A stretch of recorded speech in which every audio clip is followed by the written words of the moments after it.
जय हिंद दोस्तों, स्वागत है आप सभी का आपके अपने परिवार आदित्य रंजन टॉक्स में। तो आज मैं आपको एक ऐसी सरकारी नौकरी के बारे में बताने वाला हूं जिसके बारे में भी बहुत ज़्यादा लोगों को पता नहीं है। और ये कांस्टेबल लेवल का पद है, कांस्टेबल लेवल की नौकरी है। सैलरी भी काफ़ी अच्छी खासी है और काम भी काफ़ी कम है। अब आप बोलोगे सर कौन सी ऐसी नौकरी है जिसके बारे में हमें नहीं पता। तो देखिए, काफ़ी ऐसी सरकारी नौकरियां निकल रही होती हैं और उसके बारे में आप पता लगा सकते हैं। एक वेबसाइट है sarkariresult.com से। ठीक है, वहां पर आराम से जाइए, जितनी बहाली निकल रही है भारत में वो सारा का सारा जानकारी वहां दिया गया है। बाकी समय पर हम आपके लिए इस चैनल के ऊपर में वीडियो बनाते रहेंगे और विस्तृत रूप से सारी जानकारी हम देते रहेंगे। तो जितने भी हमारे नए साथी हैं वो इस चैनल को सब्सक्राइब कर लीजिए, ठीक है। और इस वीडियो को शुरू से लेकर के अंत तक देखिएगा। इस वीडियो के अंदर में हम आप लोगों के लिए काफ़ी सारी बातें बताएंगे, जैसे यहाँ पर इसके पद कितने आए हैं। पूरा फुल इन्फॉर्मेशन वीडियो आपका ये होने वाला है। कितने इसके अंदर में पोस्ट होंगे, क्या एज क्राइटेरिया है यहाँ पर, पेपर भरने के लिए क्या क्या क्राइटेरिया चाहिए, फिजिकल में यहाँ पर क्या रिक्वायरमेंट चाहिए, कौन से पेपर का पढ़ना होगा, चयन करने के तरीके यहाँ पर क्या है, सिलेक्शन प्रोसीजर क्या है, सारी बातें हम आपको इस वीडियो में बताने वाले हैं। लेकिन उसके पहले हम आपको छोटा सा इस पद के बारे में बताते हैं। तो देखिए, सीआईएसएफ फायरमैन की जो नौकरी होती है वो सेंट्रल गवर्नमेंट के अंदर में आती है। अलग अलग राज्यों के अपने फायर सर्विसेज होते हैं। फायर ब्रिगेड जो आप देख रहे हैं, दमकल की गाड़ियां जो होती हैं आग बुझाने में अलग अलग जगह पर जाती हैं। तो हर राज्य ने अपने अपने फायरमैन रख रखे हैं। लेकिन उसके बाद भी केंद्र सरकार काफ़ी बड़े बड़े उद्योगों को या काफ़ी बड़े बड़े जगहों को सिक्योरिटी प्रोवाइड करवाती है। और वहाँ पर अगर कोई ऐसी दुर्घटना होती है तो ये सेंट्रल गवर्नमेंट के जो सीआईएसएफ वाले फायरमैन होते हैं ये वहाँ पर जाते हैं। तो बेसिकली इनका जो यूटिलाइजेशन है एक तरीके से वो काफ़ी कम होता है, क्योंकि ऐसी दुर्घटना बार बार नहीं होती और अगर होती भी है तो वहाँ पर पहले राज्य के फायरमैन पहुँचते हैं। बेसिकली गर्मियों के समय में थोड़ा सा वर्कलोड होता है, लेकिन सर्दियों के समय में ये काफ़ी फ्री रहते हैं, काफ़ी ज़्यादा काम रहता है। तो अगर आप सेल्फ स्टडी कर रहे हैं, आपको आगे चल के किसी और परीक्षा की तैयारी करनी है, तो ये नौकरी आपके लिए ज़्यादा बढ़िया है। जैसे एक हेड कांस्टेबल की नौकरी हो गई, नॉर्मल एक कांस्टेबल की, और एक फायरमैन की। तो फायरमैन वाले में जो है थोड़ा वर्क प्रेशर कम है और समय आपके पास में भरपूर मिलेगा, तो आप आगे की किसी और परीक्षा की तैयारी कर सकते हो। अभी हाल फिलहाल इसकी जो वैकेंसी आई है उसके तहत इसके अंदर में 1130 पद है।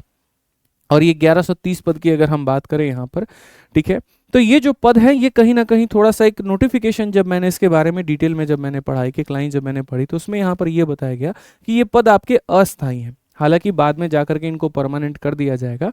और जो बाकी लोगों को जिस तरीके से पेंशन मिलता है उसको यहाँ पर भी इसी तरीके से पेंशन आपको मिलने वाला है। तो बहुत ज़्यादा घबराने की आवश्यकता आपको नहीं है। बाकी नौकरियों की कहानी क्या होती है यार, कि उसमें है ना, आप पहले रिटर्न देते हो, उसके बाद में फिजिकल होता है। इसकी सबसे अच्छी बात यहाँ पर ये है कि इसमें पहले आप फिजिकल दोगे और फिजिकल में अगर आप क्वालिफाई हो गए तब जाकर के रिटर्न में देना। ठीक है, जो पेपर हो गया मैथ, इंग्लिश, रीजनिंग, जीएस, तो इससे क्या हो जाएगा कि आपका समय बच जाएगा। अगर आपका फिजिकल नहीं हुआ तो आप किसी और एग्जाम की तैयारी कर लो, लेकिन इसमें यहाँ पर जबरदस्ती अपना मत्था लगाने की जरूरत नहीं है।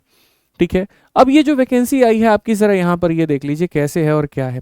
तो अलग अलग राज्यों के अलग अलग वैकेंसी आई है। जैसे जीडी में क्या होता है, अलग अलग स्टेट की वैकेंसी निकलती है और उसकी कट ऑफ जाती है, उसी तरीके से यहाँ पर भी है। और इसमें भी यहाँ पर आपके राज्य को अलग अलग तरीके से दर्शाया गया है। जैसे अंडमान निकोबार को संपूर्ण राज्य कहा गया है, असम को संपूर्ण राज्य कहा गया है, आंध्र प्रदेश में यहाँ पर जो संपूर्ण राज्य है उसमें यहाँ पर अनारक्षित की 11 सीटें हैं और जो नक्सल आतंकवाद है उसमें 2 सीटें हैं। इस बार जो ये वैकेंसी आई है ये ज़्यादा फायदा आपको नॉर्थ स्टेट को पहुंचाएगी, जिसमें आसाम हो गया आपको और बाकी हो गए, क्योंकि इसमें क्या होता है, कंपटीशन थोड़ी कम होती है और इसमें इस बार वैकेंसी ज़्यादा आई है। जैसे बिहार और यूपी वाले बच्चों को ज़्यादा खुश होने की आवश्यकता नहीं है, आपके यहाँ कंपटीशन शुरू से हाई रहा और अभी भी रहेगा। ठीक है, वैकेंसी आपके यहाँ कम है। जैसे अगर आप यहाँ देखोगे तो बिहार में देखो कुल मिलाकर के 56 वैकेंसी है और उसमें अनारक्षित 26 हो गई आपकी, ईडब्ल्यूएस की 6 हो गई और उसके बाद में बाकी सारे के सारे आपके यहाँ पर हो गए। और बिहार को संपूर्ण राज्य में रखा गया है। उसी तरीके से आपका यूपी हो गया, उत्तर प्रदेश हो गया, तो उसमें भी काफ़ी कम है। लेकिन जो सबसे ज़्यादा है वो है असम में। ठीक है, आप असम में देखोगे तो कुल मिलाकर के 164 सीटें आपकी रखी गई हैं और असम को पूर्ण राज्य में यहाँ दिया गया है कि अनारक्षित की 71 हो गई और बाकी ईडब्ल्यूएस की 17, और इसी तरीके से आपका जो है ओबीसी एससी एसटी का भी आपको वैकेंसी दिया गया है। सभी राज्यों की वैकेंसी के बारे में यहाँ पर बता दिया गया है, तो बहुत ज़्यादा कन्फ्यूजन आपको है नहीं। कुल मिलाकर के अगर हम यहाँ पर बात करें तो ये सारे के सारे राज्य हो गए और कुल मिलाकर के आपके 1130 वैकेंसी बनते हैं। तो अगर आप इसमें से जो भी बच्चे तैयारी कर रहे हैं वो अगर चाहें तो इसको दे सकते हैं, लेकिन आप एक सब्स्टिट्यूट के तौर पे आप इसी को दिलो जान से मान करके संपूर्ण अपना न्यौछावर यहाँ मत कर दीजिएगा, इस बात का ध्यान रखिएगा। अगर हम बात करें यहाँ पर तो टोटल कैटेगरी वाइज यहाँ पर कितनी वैकेंसी आ रही है, तो यूआर कैटेगरी में 466 है, ओबीसी में आपका 236 है, एससी के 153, एसटी के 161 और यहाँ पर ईडब्ल्यूएस के 114। जिस तरीके से रिजर्वेशन होता है उसी तरीके से बांटा गया है और 1130 पोस्ट 1130 पद कुल मिलाकर के आपके बनते हैं। जैसा मैंने शुरू में कहा कि कौन सा बच्चा यहाँ पर क्वालिफाई कर सकता है, कैसे किस लेवल पर आप फॉर्म भर सकते हैं, तो वो जरा यहाँ पर समझ लीजिए। उम्मीदवारों को 12वीं कक्षा उत्तीर्ण होना चाहिए या ऑनलाइन आवेदन प्राप्त होने की अंतिम तिथि से पहले किसी मान्यता प्राप्त बोर्ड या विश्वविद्यालय से विज्ञान विषय के साथ में सक्षम योग्यता। मेरे कहने का मतलब है कि या तो आप 12th किए हुए हो या फिर उसके बराबर की कोई आपके पास में डिग्री हो। और इसमें सबसे महत्वपूर्ण है कि साइंस सब्जेक्ट आपके पास में होना चाहिए। अगर आर्ट्स है, कॉमर्स है, तो ये आपके लिए नहीं है, फिर आप वीडियो को यहीं स्किप कर दो, आगे बढ़ने की जरूरत नहीं है, कोई दिक्कत की बात नहीं है भाई। ठीक है, अब उसके बाद में जो डेट माना जाएगा यहाँ पर 12th का जो सर्टिफिकेट डेट माना जाएगा वो कब, तो 30 सितंबर यहाँ पर इसका लास्ट फॉर्म का डेट है भरने का। तो उस डेट तक अगर आपने अपने 12th कर लिया है और आपका सर्टिफिकेट है तो आप फॉर्म भर सकते हैं। अगर उस डेट तक आपका नहीं फॉर्म मतलब आपका रिजल्ट नहीं आया तो आप फॉर्म मत भरिएगा, वो मान्यता नहीं मानी जाएगी उसकी। ठीक है, समझ गए इस बात को लेकर के। अब नेक्स्ट अगर हम बात करें यहाँ पर, तो देखिए जैसे मैंने कहा था कि इसमें फिजिकल पहले होता है और रिटन बाद में होता है। तो इसमें सबसे पहला जो चरण आता है वो आता है physical efficiency test, PET test. इसमें क्या करना होता है, ये कोई नंबर नहीं आता, इसका कोई मेरिट वेरिट नहीं बनता है, ये सिर्फ और सिर्फ क्वालिफाइंग इन नेचर होता है। भागना है आपको और क्वालिफाई करना है।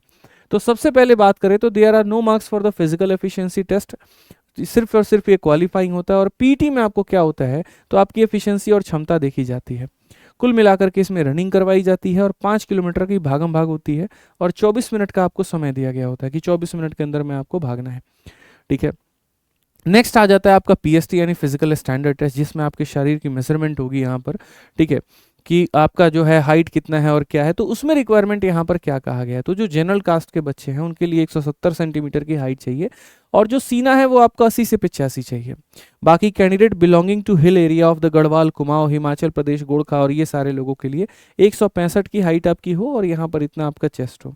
And candidate belonging to tribal and adivasi, यहाँ पर इनके लिए 162.5 और ये आपका दिया गया है।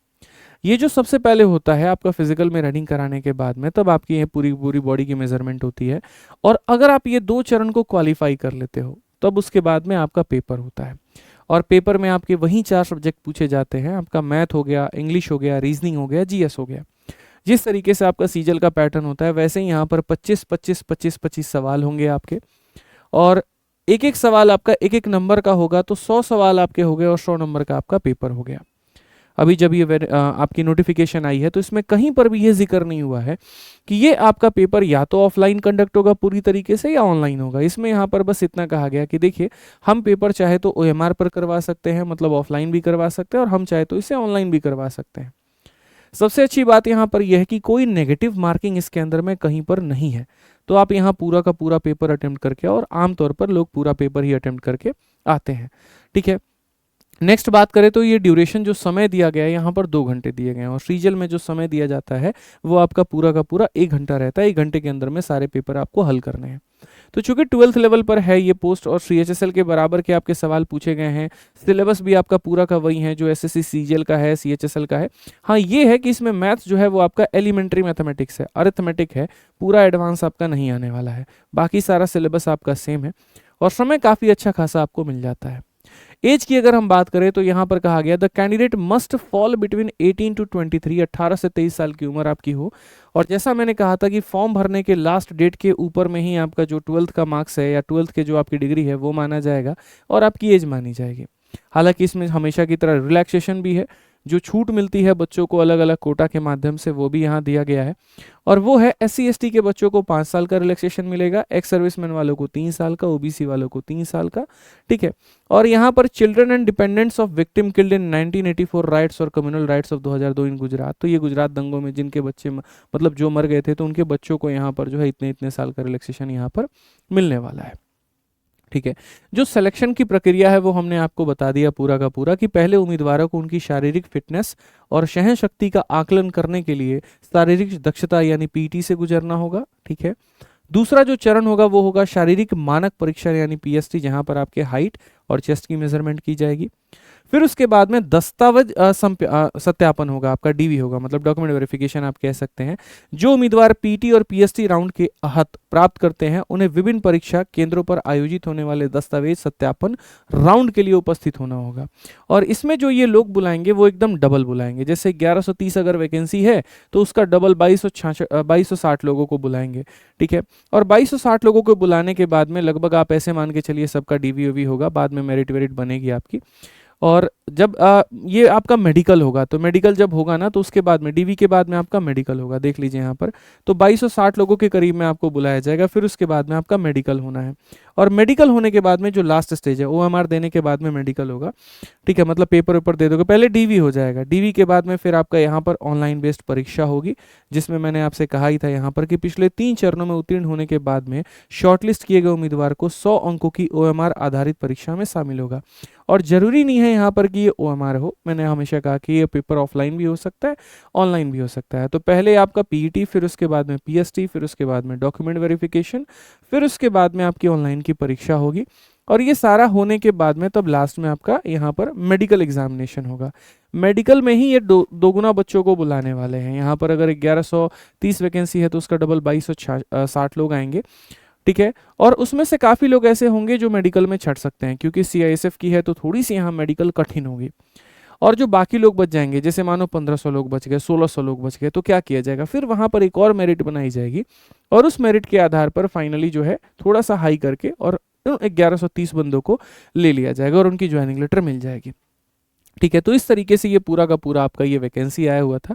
और सैलरी की यहाँ पर जो बात रहती है आमतौर पर कि इसमें कितना पेमेंट मिलेगा, तो कहा गया यहाँ पर कि once the candidate goes through all the stages of the selection process of CISF fireman recruitment, he or she is hired for the constable या fireman post, being an employee of the Central Industrial Security Force, constable receive a monthly pay of 21,700 से लेकर के यहाँ तक इतना जो पे level 3 में आपको मिलता है। तो इतने के बीच में आपकी तनख्वाह हो सकती है। और थोड़ा अलग अलग जगह पर पेमेंट भी अलग अलग होगी।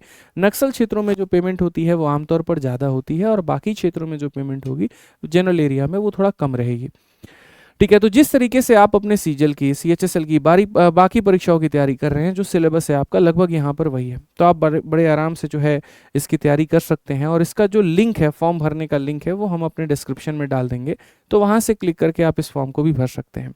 और भी अगर आपके मन में कोई संदेह है, कोई डाउट है, किसी प्रकार की कोई बात है, तो आप हमारे कमेंट बॉक्स में भी हमसे बता सकते हैं। और रही बात इसके लिए अगर आपको मैथ्स का पूरा तैयारी करना है तो आप हमारे मैथ्स रिकॉर्डेड बैच से संपूर्ण तरीके से तैयारी कर सकते हैं। जो हमारा मैथ्स का रिकॉर्डेड बैच है ये आपको हमारे एप्लीकेशन पे, आरजी विक्रमजीत एप्लीकेशन पे मिलेगा। और इसके अंदर में हमने संपूर्ण मैथ पढ़ा रखा है, पूरा pre plus mains, arithmetic plus advance. और इस बैच के माध्यम से आप भारत में किसी भी परीक्षा की तैयारी कर सकते हो, किसी भी परीक्षा के लिए सिलेबस पूरा कर सकते हो। ये बैच आपको मिल जाता है हमारे एप्लीकेशन आरजी विक्रमजीत एप्लीकेशन से। और किसी प्रकार की इंक्वायरी होती है तो आप हमारे इस हेल्पलाइन नंबर पर फ़ोन करके बात करके समस्या का समाधान अपना ले सकते हो। तो बढ़िया तरीके से आप लोग तैयारी करिए, बहुत ही शानदार तरीके से पढ़ाई करिए, ठीक है।